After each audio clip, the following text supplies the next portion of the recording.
What's going on, people? Welcome back to Drifty TV. Appreciate you being here. It's Drifty's review. This one, I'm not even calling this one unemotional because I'm still vexed. I still have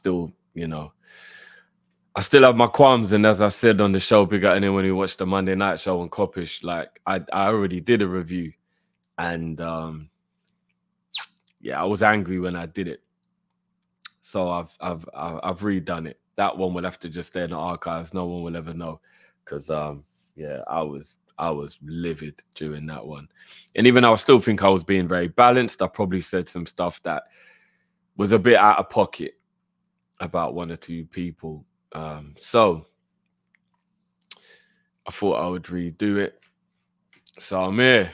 So I'm gonna keep it short, people. I'm gonna try and be a little bit more level-headed. But what was that Josh yesterday?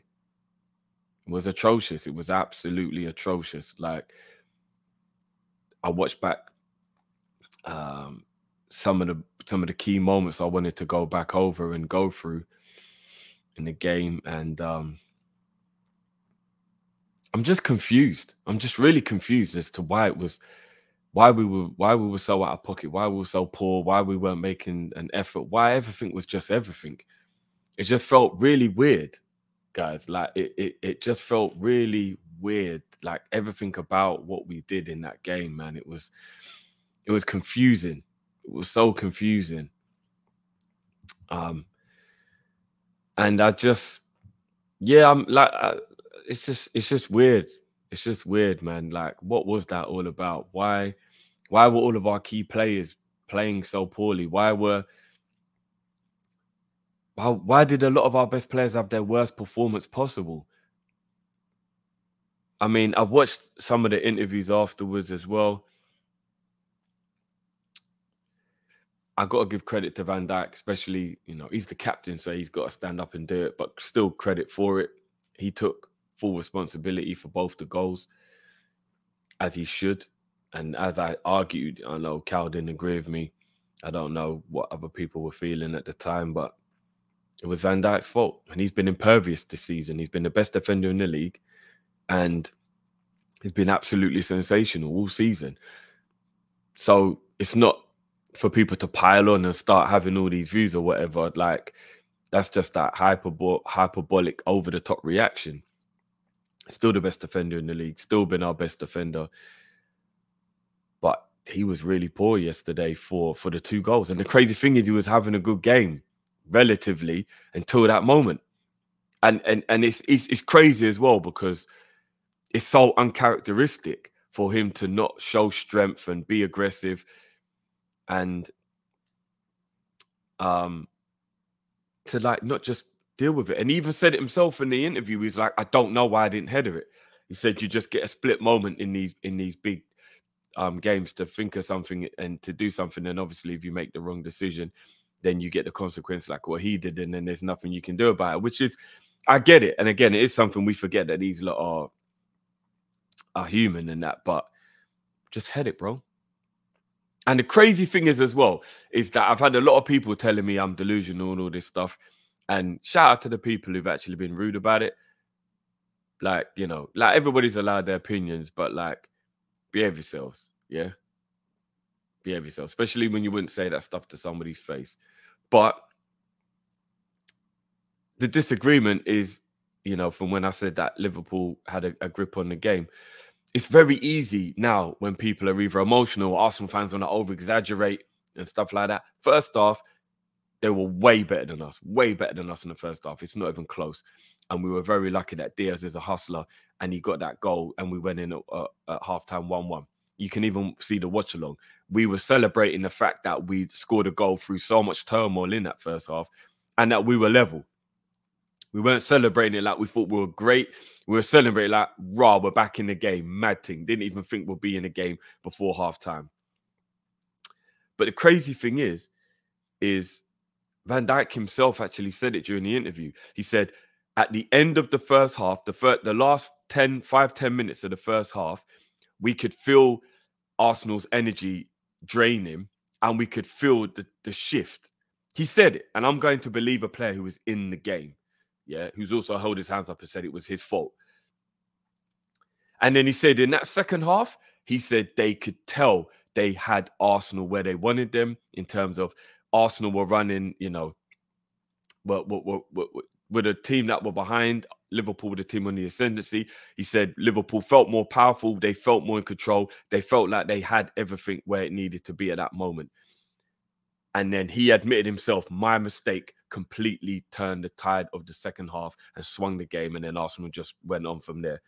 And that's why he held his hands up and said that he's really, really sorry and it's his fault and he doesn't know why it happened.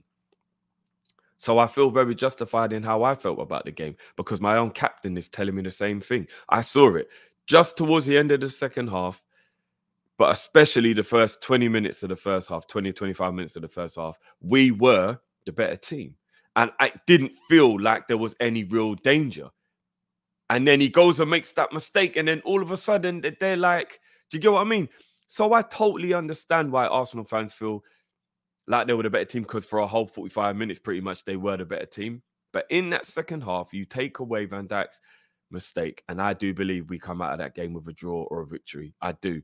I believe it just messed us up mentally. And it totally gave them the confidence boost that they were looking for. But that's football, innit? That's how it goes. You just got to take it on the chin. I give them a 70-30 spin on who had a better game. So, of course, they had a much better game. 70% to 30% is more than double. It's a credit to them. But I still can't help thinking what could have been if Van Dijk hadn't made that mistake. It was crazy. And I think that mistake makes him go on to make the mistake he made for the second goal as well, because I think the second goal is his mistake as well. Yes, obviously, Elliot is massively culpable by getting spun by Trossard very easily as well, my ad. But, you know, he's not a defensive midfielder and he's not defensively switched on. It happens. So he's got to take some of the blame. And there's a small portion of the blame as well for Alisson in goal, as there was on the first one, because God only knows why Alisson came rushing out for the first goal. You know, so he has to take about 30% of the blame for the first goal as well. But the second goal, what's crazy is I don't even know if Trossard's shot was really actually on target or if it would have gone in. Because I think Alisson would have saved it. If not, it might have gone wide.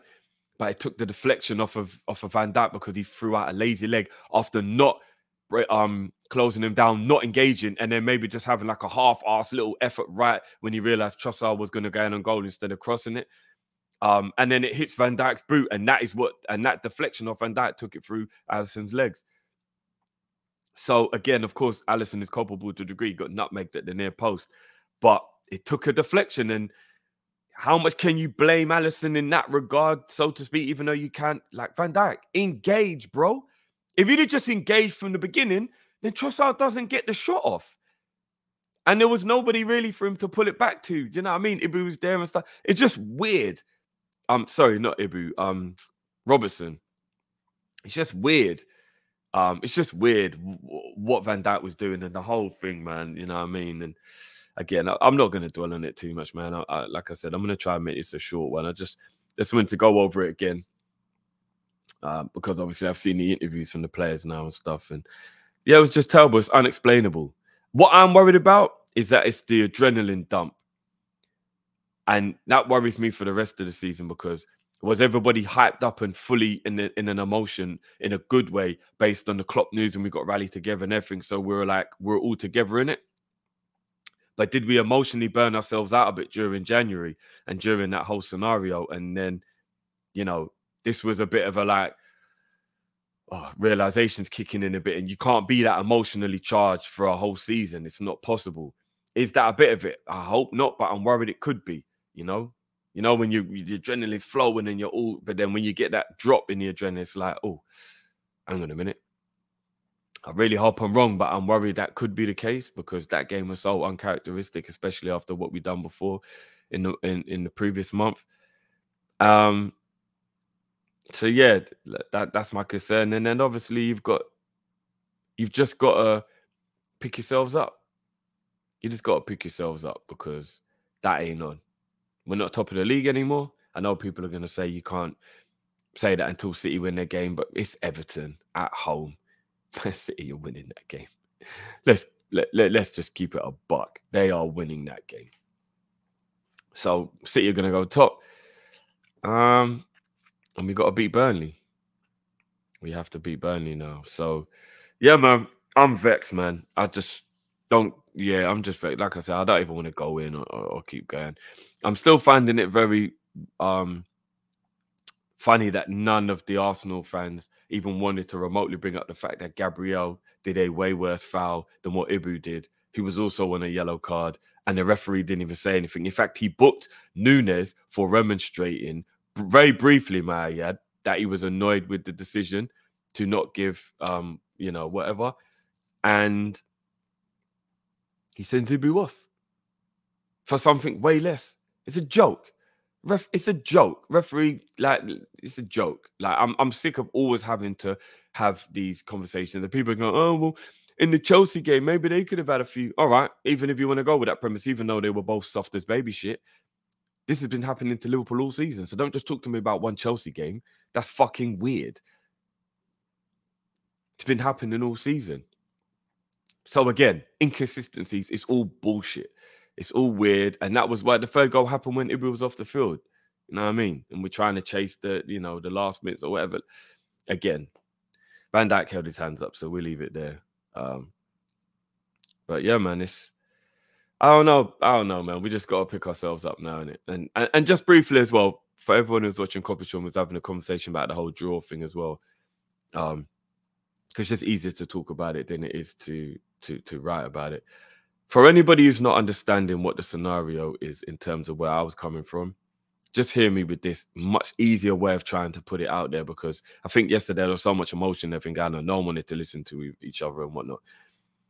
When people are trying to say Liverpool don't win the league because they draw too many times, I get where they're coming from. That's why I said I understand what you're saying. I'm not disagreeing to an extent. I totally get where you're coming from, and I felt that way myself. But I tried to look at it from a different point of view, because I just think is it the draws? Is it the draws? It isn't the draws. And this is what I was trying to say yesterday. It's not winning. But that's a crazy thing to say, because you can't win every game. You're asking for perfection. It's madness. We're talking about Liverpool, who have got 99, was it 96 or 97 and 93 or 94 points in 3 of the seasons we've been under Klopp.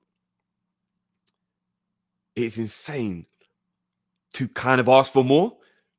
Do you know what I mean? Like, I think people are getting a bit dumb and stupid with this now. Like, understand that Liverpool have got points tallies that have never been accumulated in the league other than by Pep Guardiola. And the Premier League's been around for 33 years or whatever it is. Like, we have to understand what is going on here, people. We're asking for too much. And I get it, because I want it as well. But it's too much when we're going over the top with the anger and whatnot, and the expectancy of what's going on. When we didn't win the league, we got 7 draws and 1 loss. And Man City beat us to the title by 1 point. Yeah? And everybody's like, it's the draws, it's the draws, it's the draws. Okay, fair enough. That's a way to look at it. But any point dropped is the reason we didn't win that. Any point dropped is the reason. And I still think it's more the fact that the only loss was to them. The only loss was to them. They're the only team that beat us in the league that season. So I still believe it's that, because even if that game's a draw, we win the league. Again, people are saying too many draws, but even if we draw that game, we win the league. Yeah? And if we win it, we obviously win the league. But that Sané goal, after we was millimeters away with our goal, boom, there you go. But if you flip it, because everyone wants to say it's a draws, it's a draws, it's a draws. So let's flip it then. Let's lose 7 and win 1. And draw 1. Instead of draw 7 and lose 1. 7 draws is 7 points. 1 draw is 1 point. So would you then say it was the draws? No, you say it was the losses. But again, that's pretty straightforward, right? Self-explanatory. You lose a game, it's a problem. So it's not the draws. It's not winning. That's the problem. It's not draws. It's not losses. It's not winning. That's the problem. It's not we drew too many games. It's we didn't win enough games. And that's the point I was trying to make. But we're asking a bit much to just think that Liverpool have got to win every game. And I know it's become a bit like that with the Guardiola reign and all that kind of stuff. But again, like doing the whole hindsight and all that. It's, you know what I mean? Like that's just the thing that I don't like about it, because during a game, there's a very big cliche in football. And if you lot all love football the way I believe you do, you'll understand this. There's a very big cliche in football. You never know how important that point will be until the end of the season.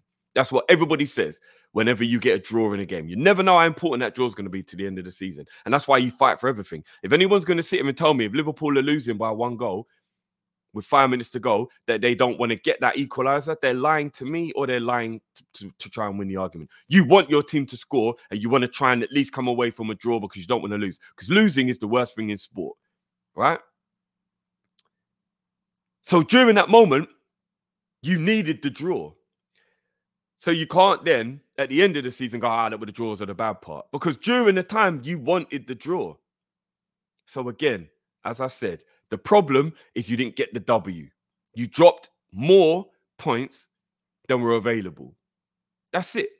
So we can't keep saying, we drew too many games. We didn't win enough games. That's more what it is. But again, I say to you, that season we won 30 games and we still lost out by that 1 point. But 30 wins in a season is incredible. So for people to turn around and then act like it ain't enough, I just find it a bit mad. I can't lie, people, I do. Like 30 wins in a season, it's annoying and it's pissed us off because we didn't get the win. But you have to be realistic about it, and you have to have some sense of normality. To scream 30 wins ain't enough. It didn't end up being enough, yeah, I get it. But 30 wins in a season. Look, it is what it is. Let's not go back down it. But I just wanted to say that because it's easier to say it than to write it. The problem is not getting a win, not a draw or a loss. And if anybody's going to tell me 1 point ain't better than none, then I don't really get what you're on about. Because like I said, I flip it. We drew 7 and we lost 1. And people are saying, but if you lose and then you win, it's better than did it. Yeah, all of that is easy to say in hindsight. But let's flip it. You lost 7 and you drew 1. Anyway, people, big up yourselves. Please smash the like button, subscribe if you're new. Fuck Arsenal as always. Take your victory, run with it. You better win the league now after all them celebrations. So yeah, I'll see you on the other side, people. I'm out. Peace.